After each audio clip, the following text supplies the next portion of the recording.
আসসালামু আলাইকুম প্রিয় দর্শক, আপনারা জানেন এর আগেও আমি একাধিক ভিডিওতে একাধিক অনুষ্ঠানে আমি একটা প্রশ্ন বারবার তুলেছি এই কারণে যে এটা আমার কাছে খুবই গুরুত্বপূর্ণ একটা প্রশ্ন মনে হয়েছে।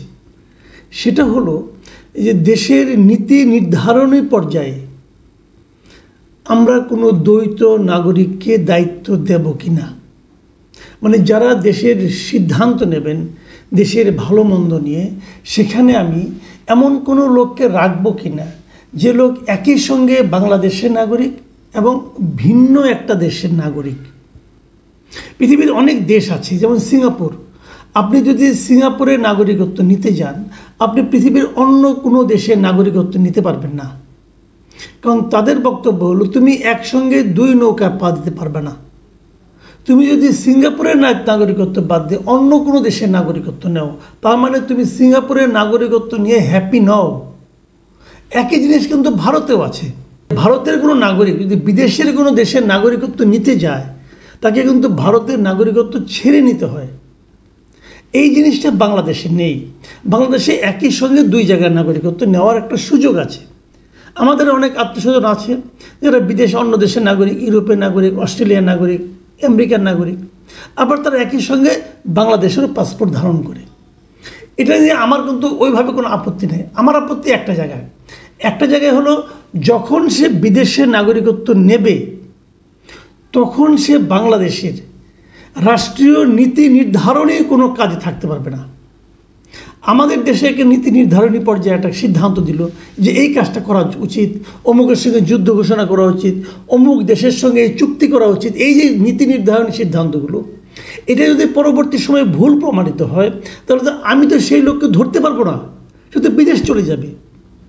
এবং এই জিনিসগুলো কিন্তু গত কয়েক বছর ধরে এখানে ঘটেছে। আমরা দেখেছি এস আলমের কথা বলেন, সামিট গ্রুপের আজিজ খানের কথা বলেন, যত লোক পাবেন, যত বড় বড় লোক পাবেন, এরা প্রায় সবাই বাংলাদেশের পাশাপাশি আরেকটা দেশের নাগরিক, যে কারণে ওদের কাউকে আপনারা কিন্তু ধরতে পারবেন না, কিছু করতেও পারবেন না। যতই চিল্লাচিল্লি করেন কিচ্ছু করতে পারবেন না। আপনি এস আলমটা কীভাবে যাবেন? সে তো সিঙ্গাপুরের নাগরিক, তাকে আপনি কিছু বলতেই পারবেন না। আজিজ খান কিছু বলতেই পারবেন না। তো এই লোকগুলো কিন্তু এই দেশের থেকে এই দেশটাকে লুটপাট করে পরে অন্য জায়গায় টাকা পাঠিয়ে দেয়, ওখানে যে থাকে। অনেকে বলেন বিদেশে থেকে আমরা তো দেশের জন্য ভাবছি, করছি, টাকা পাঠান ভাই, কোনো সমস্যা নাই, আপনারা সব কিছুই করেন, আপনারা দেশে এসে ফ্যাক্টরি করেন, শিল্প কারখানা করেন, কোনো আপত্তি নাই।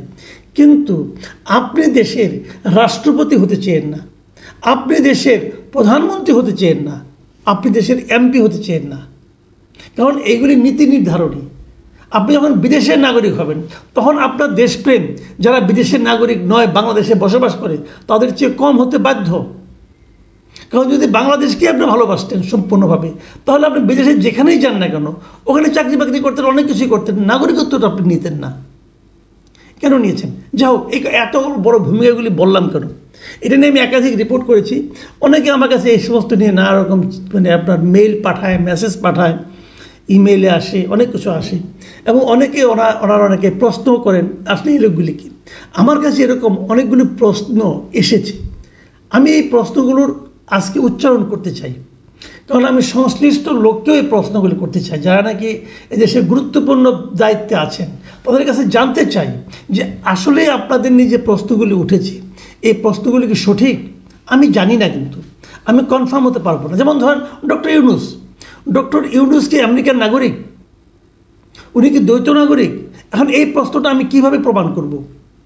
আমি কি ডক্টর ইউনূসের পাসপোর্ট দেখতে চাইতে পারবো যদি উনি না দেখান? আমি যতটুকু জানি উনি একটা লাল পাসপোর্ট নিয়েছেন, সেই লাল পাসপোর্টের নাম্বারও আমি পেয়েছি।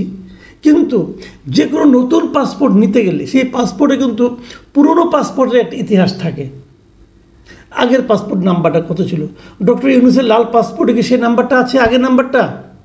সেটা কত নাম্বার? সেই পাসপোর্টটা উনি কতদিন আগে নিয়েছিলেন?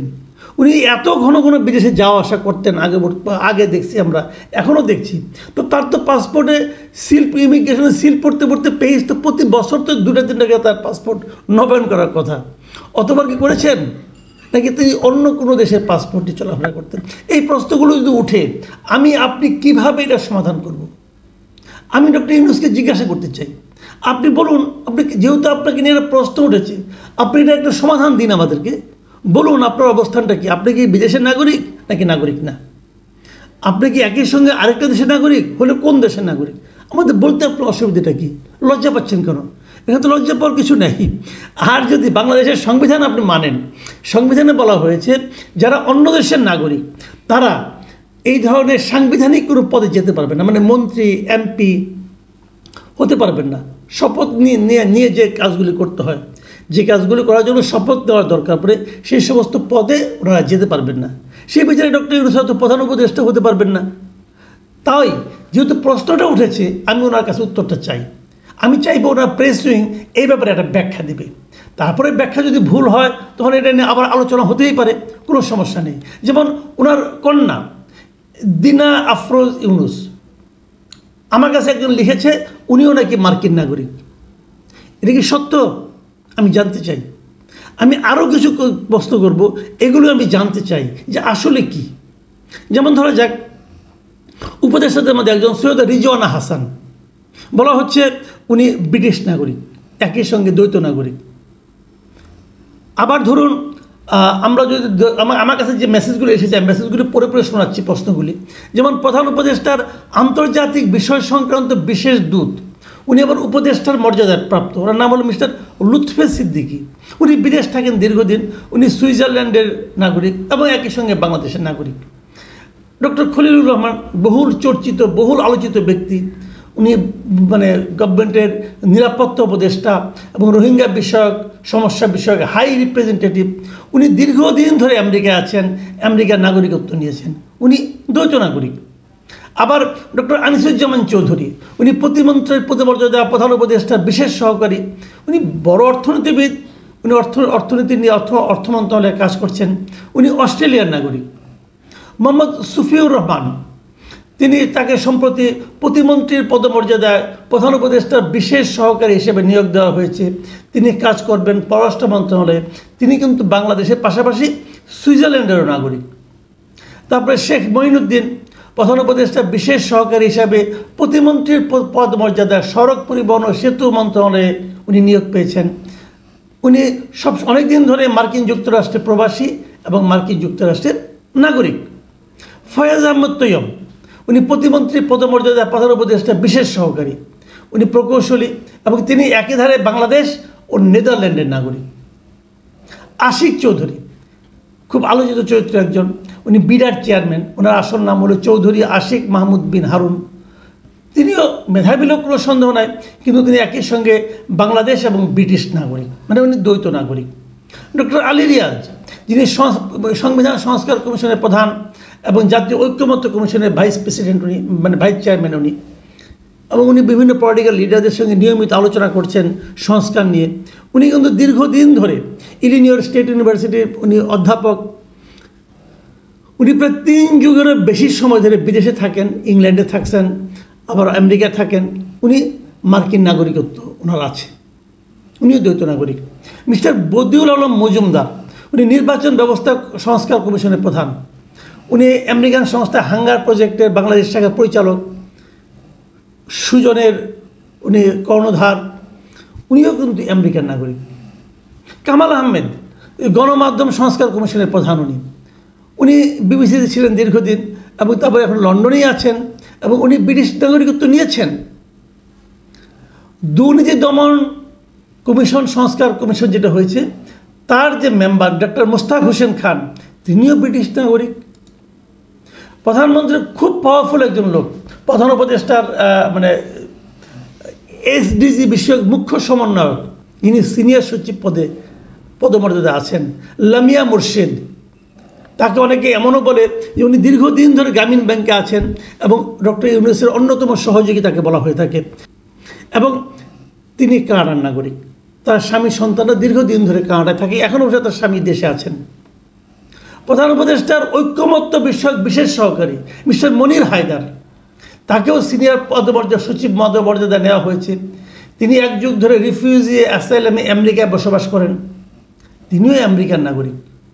এবং যতদূর জানা যায়, রাজনৈতিক অ্যাসাইলাম নিতে গেলে পূর্বের দেশে বা আগের দেশে নাগরিকত্ব, পাসপোর্ট, এনআইডি এগুলো ত্যাগ করতে হয়। যদি সেটা করে থাকেন তাহলে তিনি হয়তো এখন কেবলই মানে মার্কিন নাগরিক, আর বাংলাদেশের নাগরিকত্ব নাই, এটাও হওয়ার সম্ভাবনা আছে। একই রকম ঘটনা ঘটবে মিস্টার মুশফিকুল ফজল আনসারির ক্ষেত্রে। তিনিও সিনিয়র সচিব মর্যাদায় মেক্সিকোতে বাংলাদেশের রাষ্ট্রদূত নিয়োগ হয়েছেন, উনিও আমেরিকার নাগরিক। আরেকজন প্রধান উপদেষ্টার একান্ত সচিব মানে পিএস, ইনিকে সাজিব এম খাইরুল ইসলাম, তিনি যুগ্ম সচিব পদমর্যাদায় চুক্তিভিত্তিক নিয়োগ পেয়েছেন এবং উনিও আমেরিকান নাগরিক। এই যে কথাগুলো আমি বললাম, যে নামগুলি পেলাম, এই নামগুলি কিন্তু আমার কাছে বিভিন্ন জনে পাঠিয়ে আমাকে প্রশ্ন করেছে এবং তারা বলেছে এই ঘটনাগুলি সত্য কিনা। আমি এটা পড়ে শোনালাম। আমি সংশ্লিষ্ট সকলের কাছে এই প্রশ্নটাই কেবল করতে চাই, আসলে কি তাই? আসলে কি আপনারা দ্বৈত নাগরিক? আপনারা দ্বৈত নাগরিক হতেই পারেন। আমি একটা কথা খালি বলি, আমার অন্য কোনো, আপনারা যদি দেশকে আসলেই ভালোবাসেন, হতে পারে আগের সরকারের আমলে দেশকে ভালোবাসা, দেশের প্রতি ভালোবাসা প্রকাশের সুযোগ পান নাই, হতে পারে। কিন্তু আগে স্বৈরাচারী শাসক ছিল, দেশে আসলে আপনাদের বিপদ হতে পারতো, হতে পারে। আপনারা এবার দেশে আসছেন, দেশ সেবা করতে চান, তাতেও আমার কোনো আপত্তি নেই। আপনারা জ্ঞানী মানুষ, আপনাদের সারা দুনিয়া আপনাদেরকে ধারণ করে সম্মানিত হয়। অতএব তারা ওই দেশ ছেড়ে এখানে এই দেশে এসেছেন, কেন এসেছেন? দেশপ্রেমের জন্য এসেছেন। ওকে, তাহলে ওই দেশের নাগরিকত্বটা ছেড়ে আসছেন? আমি এই প্রশ্নটা করতে চাই। ওই যে আসলে আপনারা দেশকে ভালোবাসেন, ওই দেশের নাগরিকত্ব ছেড়ে আসুন, এসে প্রমাণ করুন যে আপনারা দেশকে ভালোবাসেন। আর যদি না ছেড়ে আসেন, মানে যদি ওইটাও হাতে রাখেন, তার অর্থ হবে এটাই যে আপনি এখানে আকাম কোকাম যদি করেন, তাহলে আপনাকে ধরার আগে আপনি জাস্ট টিকিট কেটে উড়াল দিবেন, আপনাকে আর আমি ধরতে পারবো না। এই দেশটা তো আমাদের, আমরা তো এই দেশে থাকবো, আপনারা তো থাকবেন না রে ভাই। আমরা কাকে ধরবো, কাকে জিজ্ঞাসা করবো এটা আপনি কেন বললেন, কেন করলেন? কারণ আপনারা তো তখন মার্কিন নাগরিক, কেউ সুইজারল্যান্ডের নাগরিক, কেউ কানাডার নাগরিক, আপনাদেরকে আমি পাবো কোথায়? প্লিজ, আপনারা মহান ব্যক্তি, আপনারা জ্ঞানী ব্যক্তি, আপনাদের কাছে স্বনির্বন্ধ অনুরোধ, হাত জোর করে বলতেছি ভাই, আপনারা আপনাদের ওই সুযোগটা ছেড়ে আসেন, ওই নাগরিকত্বটা ত্যাগ করে তারপর আমাদের এখানে কাজ করেন। আমি যাদের নাম বললাম তাদের প্রত্যেকের কাছে আমার অনুরোধ, আপনারা প্রকাশ্যে এসে বলুন যে আপনারা দ্বৈত নাগরিক নাকি নাগরিক না, নাকি আপনাদের ব্যাপারে এটা মিথ্যা অভিযোগ। আর যদি আপনারা দ্বৈত নাগরিকত্ব আসলেই নিয়ে থাকেন, তাহলে আপনাদের প্রতি অনুরোধ, আপনারা যে কোনো একটা ছেড়ে আসুন, আপনারা ওইটা ছেড়ে এই দেশে সেবা করুন। আর যদি ওইটা রেখে দেশে সেবা করতে চান, তাহলে আপনাদেরকে বলবো সরি, আপনারা আসলে দেশপ্রেমিক নন, আপনারাও ওই আগেরদের মতোই লুটপাট করতে আসছেন। প্রিয় দর্শক, আমি জানি আমি অনেক বড় প্রশ্ন করে ফেলেছি, কিন্তু একজন সাংবাদিক হিসাবে